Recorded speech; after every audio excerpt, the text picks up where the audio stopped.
Continuamos con el tercer módulo del curso PARES, Preparación para el aumento de la respuesta del equipo de salud. En esta unidad, veremos las pautas para la detección precoz y el manejo inicial del shock séptico. Son medidas que pueden aplicarse en ámbitos diferentes de la unidad de cuidados intensivos, como un servicio de urgencias, y que cuando se aplican tempranamente, logran cambiar el pronóstico de estos pacientes que tienen un alto riesgo de descompensación y muerte. Los objetivos de esta unidad son reconocer los signos clínicos del paciente pediátrico con sepsis y shock séptico, conocer los criterios para diagnosticar el fallo de órganos, distinguir clínicamente y revisar las implicancias terapéuticas del shock frío y del shock caliente, caracterizar el timing apropiado para la secuencia de intervenciones recomendadas. Hasta el momento se observó una incidencia baja de COVID-19 en niños, la mayor parte de los cuales presenta cuadros clínicos leves. Hay pocos casos con manifestaciones graves como neumonía severa, distrés respiratorio, síndrome de respuesta inflamatoria sistémica, sepsis y shock séptico. De todas maneras, tanto la Alianza Global para la Sepsis como la Organización Mundial de la Salud consideran que el COVID-19 es una entidad que puede presentarse con sepsis y afectación multiorgánica. En primer lugar, repasaremos brevemente las definiciones de sepsis en pediatría, cuya última actualización es de 2005. Sepsis se define como infección sospechada o comprobada sumada a 2 o más criterios de síndrome de respuesta inflamatoria sistémica, que son hipo o hipertermia, recuento leucocitario anormal, menos de 4.000 o más de 12.000 glóbulos blancos, o más del 10% de neutrófilos inmaduros, taquipnea, taquicardia o bradicardia en menores de 1 año. De los dos criterios, uno debe ser la temperatura o el recuento leucocitario. La definición de sepsis severa implica la definición anterior más la disfunción de un órgano. Se habla de shock séptico cuando un paciente con sepsis severa presenta además disfunción cardiovascular.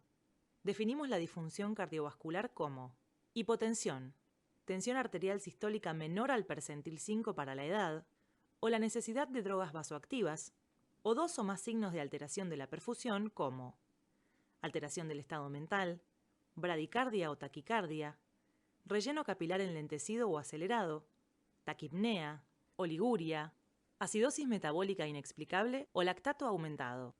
Tanto para la tensión arterial sistólica como para la frecuencia cardíaca y respiratoria, se debe conocer el valor normal para la edad. Es importante saber si un paciente tiene disfunción de órganos porque permite estimar la gravedad del cuadro, ya que existe una asociación directa entre el número de órganos o sistemas disfuncionantes y el pronóstico. ¿Cuáles son los criterios para determinar la disfunción orgánica? De acuerdo con las definiciones de la Conferencia de Consenso en Pediatría de 2005, se define disfunción cardiovascular como presencia de hipotensión, necesidad de drogas vasoactivas para mantener la tensión arterial, y 2 de los siguientes criterios: acidosis metabólica, hiperlactacidemia, oliguria, relleno capilar enlentecido, incremento de la temperatura diferencial. La disfunción respiratoria se define con los siguientes criterios: PAFI, que vimos en la unidad 4, menor a 300, hipercapnia o requerimiento de ventilación mecánica. La disfunción neurológica se identifica con la escala de coma de Glasgow menor a 11 puntos, o caída de 3 puntos con respecto al inicial. La disfunción hematológica se reconoce con un recuento de plaquetas menor a 80.000 o un RIN mayor a 2. La disfunción renal con duplicación de la creatinina de ingreso. Y la disfunción hepática con bilirrubina total mayor a 4 miligramos por decilitro o incremento al doble de la TGO.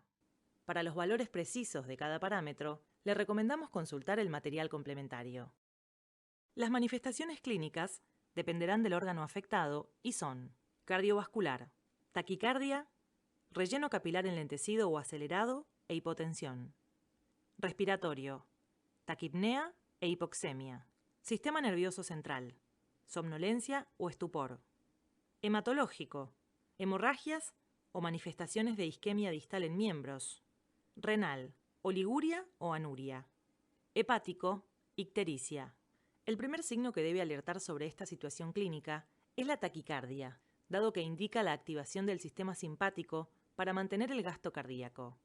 La hipotensión es el último signo que se presenta y marca la presencia de shock descompensado.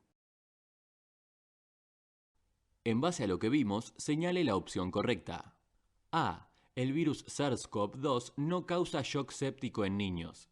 B. La sepsis severa es un cuadro que se diagnostica por marcadores específicos de laboratorio. C. La cantidad de disfunciones orgánicas no se asocia con el pronóstico del paciente. D. El shock séptico se identifica por el cuadro clínico de sepsis con el agregado de disfunción cardiovascular. Correcto. La disfunción cardiovascular puede identificarse como hipotensión, requerimiento de drogas vasoactivas o dos o más signos accesorios. Estupor, taquicardia, relleno capilar lento, taquipnea, oliguria o lactacidemia. El diagnóstico de shock séptico se basa en las definiciones que vimos previamente y debe sospecharlo ante un paciente con hiper o hipotermia y la presencia de signos clínicos de inadecuada perfusión tisular, como vimos recién. Las manifestaciones pueden ser de shock frío en un paciente con deterioro de nivel de conciencia, pulsos débiles, relleno capilar mayor a 2 segundos y extremidades frías y moteadas. O de shock caliente cuando se muestra irritable, con pulsos saltones, relleno capilar acelerado y extremidades rojas y calientes. En ambos casos, la hipotensión no es condición para el diagnóstico. Como dijimos previamente, es un signo tardío e implica la presencia de shock descompensado. El monitoreo durante la atención inicial es fundamentalmente clínico, con el agregado de oxímetro de pulso, monitor electrocardiográfico, tensión arterial no invasiva, temperatura y diuresis. Debe prestar atención sobre todo a este último signo, que frecuentemente pasa desapercibido. Las dos determinaciones iniciales, que en la medida de lo posible se deben realizar con métodos rápidos, son el calcio iónico y la glucemia, ya que se encuentran frecuentemente alterados y su corrección rápida mejora notablemente la condición del paciente. Luego, las determinaciones deben dirigirse a la identificación de la difusión orgánica en base a hemograma con recuento de plaquetas, proteína C reactiva y procalcitonina, estado ácido-base, ionograma, ácido láctico, función renal, función hepática, coagulograma. Como en toda emergencia, la secuencia de evaluación será ABC y los resultados nos irán marcando las acciones necesarias. Recuerde que la primera hora de atención es la hora de oro y que de sus acciones dependerá la evolución del paciente. El objetivo terapéutico será normalizar los signos de hipoperfusión que se hayan detectado y que mencionamos previamente. En esta etapa, las acciones se dan en un ciclo continuo de evaluación, acción, reevaluación, nueva acción. Los objetivos terapéuticos en la primera hora se centran en 4 puntos: vía aérea, ventilación, circulación y soporte hemodinámico y antibiótico-terapia previa toma de hemocultivos. La primera medida ante un paciente con shock es el aporte de oxígeno con máscara con reservorio a un flujo máximo de 8 litros por minuto. Si la presentación clínica muestra claudicación respiratoria inminente o coma, debe proceder a la intubación orotraqueal cuanto antes. Previo a la intubación, se recomienda optimizar la precarga del paciente, con una expansión con solución fisiológica a 20 ml por kilo de peso. Las especificaciones sobre la secuencia de intubación rápida fueron vistas en la unidad 1 de este módulo. Para lograr los objetivos terapéuticos circulatorios, es prioritaria la colocación de 2 accesos vasculares cortos y gruesos en no más de 2 minutos. Si esto no es posible, se debe colocar un acceso intraóseo. En pediatría, el lugar más frecuente de inserción del mismo es la extremidad proximal de la tibia. Una vez disponible, debe iniciar la administración de solución fisiológica en dosis de 20 ml por kilo y revalorar clínicamente al paciente. Si persisten los signos clínicos de hipoperfusión tisular, se repite la dosis hasta la normalización de los mismos o hasta llegar a 60 ml por kilo, o que se presenten signos clínicos de sobrecarga hídrica. Ante la falta de respuesta a los fluidos, 60 ml por kilo en 20 minutos, se recomienda iniciar la infusión de vasopresores.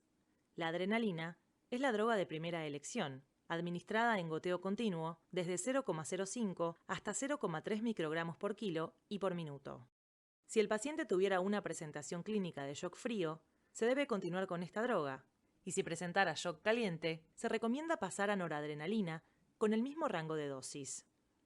Si bien la recomendación es que los vasopresores se administren por vía central, de no ser posible, pueden administrarse por vía periférica, con una dilución 10 veces más alta. La administración debe realizarse usando bomba de infusión. Si se llega a una dosis de 0,3 microgramos por kilo por minuto, sin lograr las metas terapéuticas, se considera shock refractario a catecolaminas, caso en el cual deberá considerar la administración de corticoides como la hidrocortisona a una dosis de 50 a 100 miligramos por metro cuadrado de superficie corporal por día. El shock séptico es una emergencia infectológica y la administración temprana de antibióticos, idealmente dentro de la primera hora del diagnóstico, reduce notablemente la mortalidad. Siempre que sea posible, se deben tomar muestras de sangre para cultivo antes de su administración, pero esta no debe retrasarse si se presentan inconvenientes logísticos. La vía de elección es la endovenosa, y el antibiótico específico dependerá del foco infeccioso y de la epidemiología del lugar. El tratamiento debe adecuarse a la evolución del paciente y al resultado de los cultivos. Es importante aclarar que si bien el COVID-19 es una infección viral, el antibiótico debe indicarse inicialmente hasta descartar la coinfección bacteriana. En base a lo que vimos, señale la opción correcta. A. Si no pueden tomarse hemocultivos, no deberían administrarse antibióticos. B. Si no logra colocar un acceso venoso periférico en 2 minutos, debería colocar una vía intraósea. C.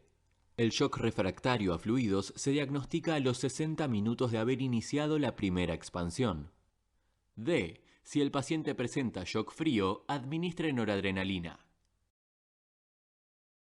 Correcto. La infusión de fluidos debe iniciarse lo antes posible, por lo cual, a los 2 minutos de haber comenzado los intentos de colocación de un acceso venoso, si no se logró, deberá colocarse una vía intraósea. Le recomendamos consultar las guías de la campaña Sobreviviendo a la sepsis, que se incluyen como material complementario. Usted ha finalizado el módulo 3.